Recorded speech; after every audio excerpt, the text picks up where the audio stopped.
This is a brand new podcast format for WTF is CryptoSpace. We may swear, we may yell, and it will not be safe for work. Also remember, the CryptoSpace is a massive area. We're exploring it together. With this in mind, remember, there is no perfect solution. This podcast is a discussion and is not meant to be a guide for you to make decisions. We are only talking about technology that may help you in the crypto space. Now, it's time for the intro music.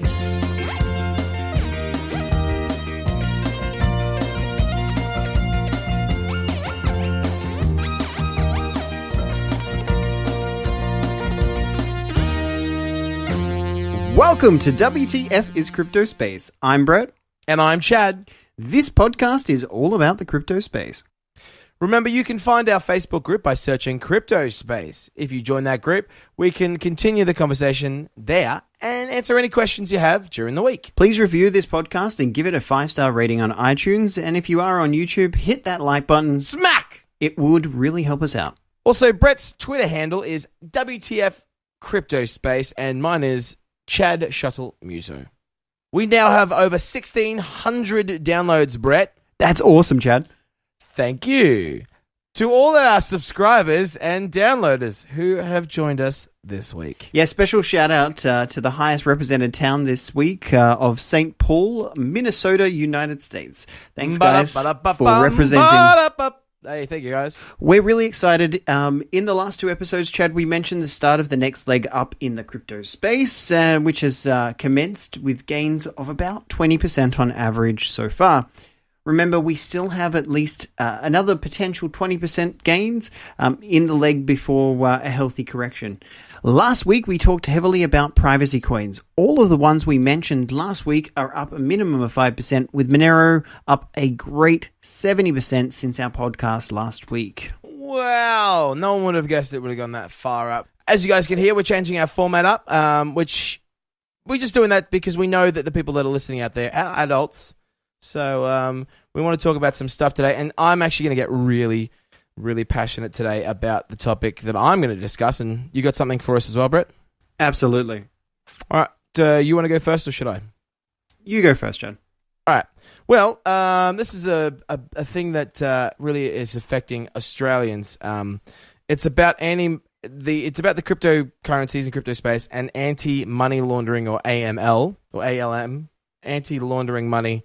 I don't know, something like that. But it's basically where the government's coming down on cryptocurrencies and on how they're trying to figure out how to regulate Bitcoin exchanges. The reason why they're saying they're doing this is because of they want to, stop counter-terrorism and they want to stop money laundering. They, according to Austrac, they're saying that their financial intelligence agencies have said that they're using Bitcoin for money laundering. And they're trying to stop it. They're trying to counter the terrorism and all that sort of stuff. Which I personally think is a bit bullshit because, yes, it is. It's outside the realm of Australian currency or, the fiat currencies that we talk about. But when you think about the cash that's like physical cash in Australia, one of the things that you think about is paper trail, right? Paper trail. So if you put money into a bank, it goes in the bank, it's recorded, blah. And people who, deal in sort of drugs or deal with whatever, illegal stuff, they don't put their cash, they just exchange the cash and it just goes in like a hole in the ground or whatever. All right, Chad. So give us a bit about the article itself so that, we can then get an idea where you're going. Well, the biggest thing is they're talking about the legislation is going to be a part of the country's first stage of reform to strengthen the Anti-Money Laundering and Counter-Terrorism Financing Act and increase the power of the Austrac, the Australian Transaction and Reporting. So in other words, they don't play nice with others. Got it. No, they don't play nice with others. And a couple of points that I have with this, basically what they're doing, and a big thing about it is that the lawmakers are actually divided about this because in the Australian government, some are keen about it and some are keen about Bitcoin and cryptocurrency and stuff like that, and some are skeptical, which makes sense because a lot of people don't know what the heck we're talking about. But the idea that cryptocurrency and Bitcoin is used to launder to me is kind of weird because you can launder money so many different ways. But the aim with laundering money, Chad, is that not to try and hide where the money is and where it's come from, right? That would totally make sense to me if it wasn't present on people's computers all the time. The thing is that a Bitcoin is decentralized. A cryptocurrency is decentralized. So that means that there's no central place that one person has the information. Every single computer that's attached to that network has the information on it. So if you wanted to track something down, the point of the blockchain and the block is that in that block is a whole bunch of transactions. You just go to that block, go, okay, that's where that came from. You find out what the private key was of the person, that one. You find the other private key, and you look at it and go, okay, that guy's trying to sell drugs. He sold drugs at this price for 30 Bitcoin to this guy over here. You can easily trace it. It's actually more traceable in Bitcoin and stuff than it is in paper money. Absolutely, Chad. Which is so. Can I just sorry? I know you're on a run. Can I just a small little addition there, just for the listeners, because I know some people will pick that up. You meant public key when you just said that, not private key, right? Sorry, public key. Yeah. Sorry, continue. But the idea that this thing that is on a bunch of computers, and we're not just talking a bunch, like banana a bunch. We're talking like thousands, millions of computers. We have Bitcoin software stored on there. The entire history from 2008 till now is stored on every single computer. The fact that things have to be literally voted on by everyone in order for something to change means that it's so secure and visible to everyone. So the idea that the Australian government, and this is bipartisan, clearly bipartisan, because hey, let's tax more people, more money. It's bipartisan, and this is just a cover for taxing us more. Like you think about when it comes to tax in Australia, we pay like a stack of tax, and when I did some research, we're not the people who pay the most tax. However, when we have games come into this country or certain goods come into this country, in Australia we have games come into this country from Steam, which is the thing, if you not familiar, when you have a Steam account, you can buy games from overseas. However, it's all in USD. When you buy that and you're in Australia, you're actually paying $20 more than the US. The reason why they did this is because back in the day when you were physically shipping stuff to us, it cost more money for them to ship it to us. That's why the price was big. Now, it's just an artificial inflation, and we just pay more even though we're digitally downloading stuff. So they're already getting it in and out. The biggest point is that the government is getting this in and out from normal currency stuff. So the fact that they're trying to put this cover in, or this bill in for anti-money laundering or counter-terrorism, to me, is bullshit. So, and are they using the geotagging to add that extra fee? Yeah, that extra fee to like games and stuff like that. So we're already getting charged out the wazoo. So what you guys need to do is go and talk to the people that actually make the laws. Go and talk to your local representative and stuff like that. If you're interested in keeping Bitcoin, decentralized and protected from the government who's just going to take money and skim off the top, as they've always done, then go and talk to your member for parliament. Go and talk to people who actually make the laws and tell them that this shouldn't happen, because the argument that the anti-money laundering and counter-terrorism is going to be helped by taxing and by coming down on cryptocurrencies is bullshit. So that's my rant for today, Brett.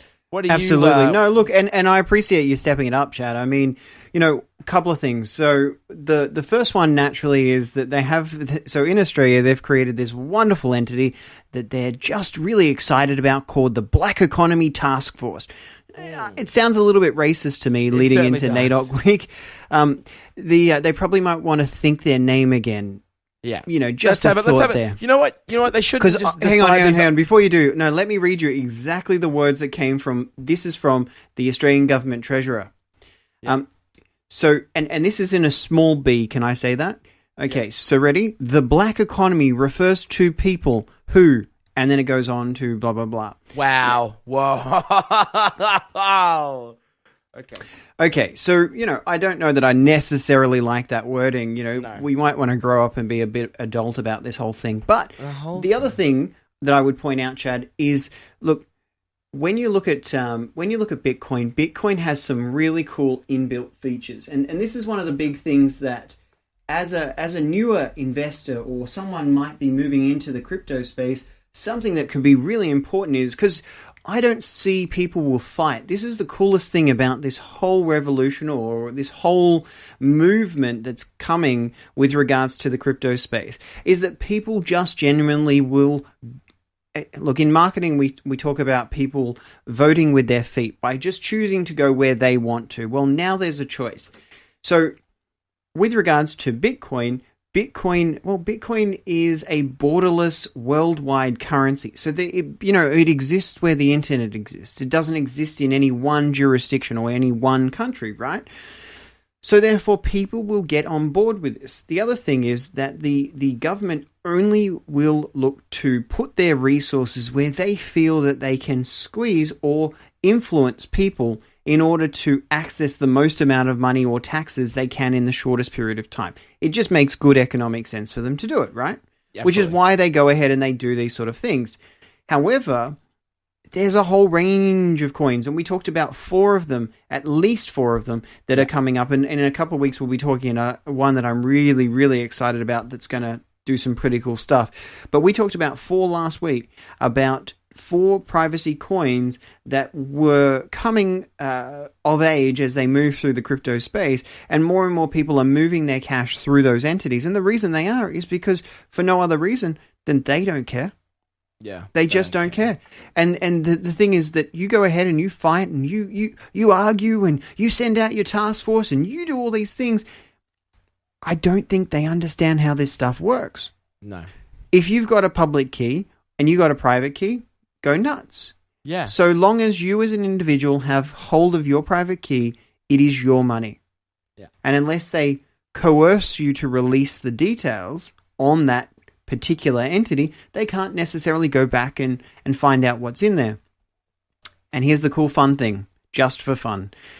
The tax laws are written such that an individual must declare their gains in Australian dollars.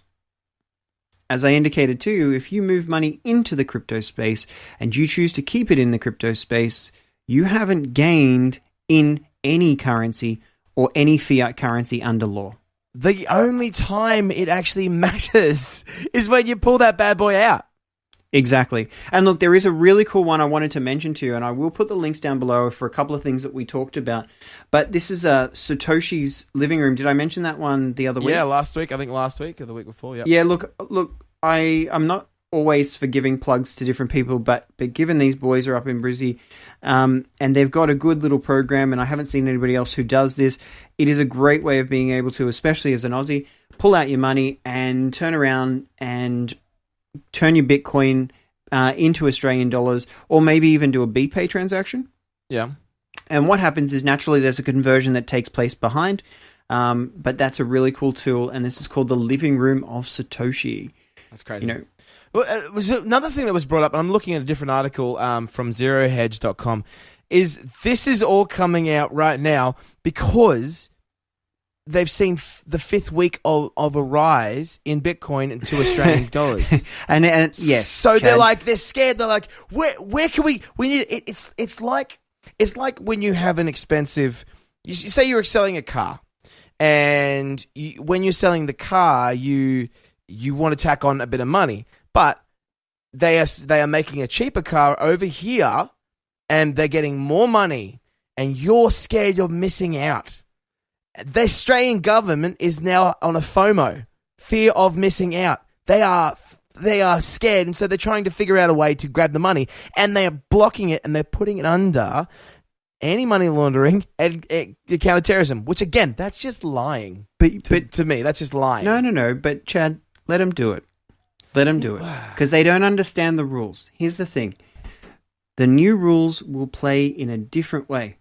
And they go ahead and make the rules that they want, Chad. But there is plenty of legitimate industries that are growing up. And at the end of the day, economics will take hold.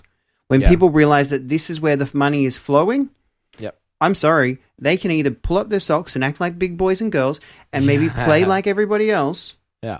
or get lost. Yeah, or piss off, basically. One thing I will say before we close out, and you have anything else to bring up? No, I'm good. Okay. One thing I will say before we close out, Brett and I do Google ranking, SEO stuff. I've been entering in some stuff, doing the background stuff and registering people for say, yellow pages and stuff like that. I saw in Yelp, ways of paying, and it lists credit cards, BPay, debit cards, Bitcoin. So you can register on Yelp with your business to accept Bitcoin. And like that's from 2008 to now, we are now seeing it just come to the front of people's minds. Absolutely. And in about a month's time, Chad, or in a few more weeks' time, there's some other things that obviously we're talking about that we're pretty interested in introducing people to about how to use payment systems, because that is going to be a huge long-term trend for any country, but especially for Aussies, where we'll be able to use some of the network systems. And I think next week we're going to be talking about a couple as well. So really excited stuff. Another quick thing, because I like to add this in, because we haven't got any format anymore. Yeah. Is that Sydney... Let him loose. I heard, it's like take an inch. What is it? No, I'll give you an inch. No, give an inch, take a mile. That's me. Apparently there is plans to have Bitcoin ATMs in Sydney, which is... Yes, there are. Which is exciting. Exactly. So, guys, if you want more information or you want to chat to us about it, this is now the new format for it, where we're just going to talk. If you want us to talk about something or do some research about something or get some information about stuff for you, we want to talk about it and we want to talk to you guys. And in the future, we might actually get you guys to ask us questions via audio file. Coming to the new age, we might get them to send us questions in audio files so we can hear your beautiful voices out there.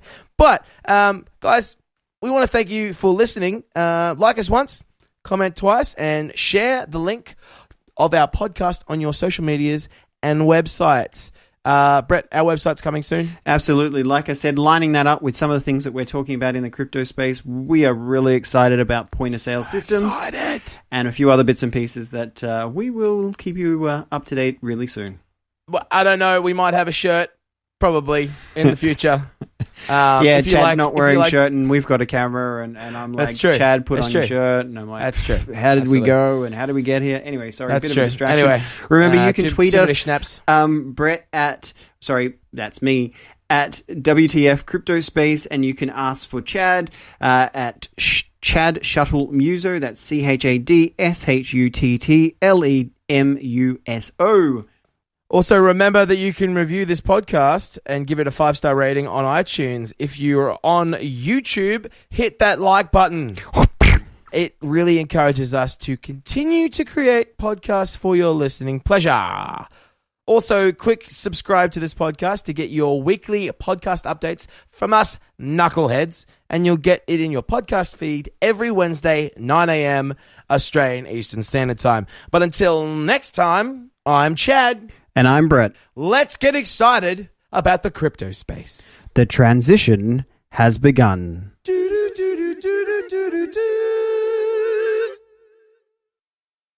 Look at that, Chad. New format. Nailed it. Nailed it! It's really easy to nail something that doesn't have a structure. I think I should stop yelling. My dog is now barking.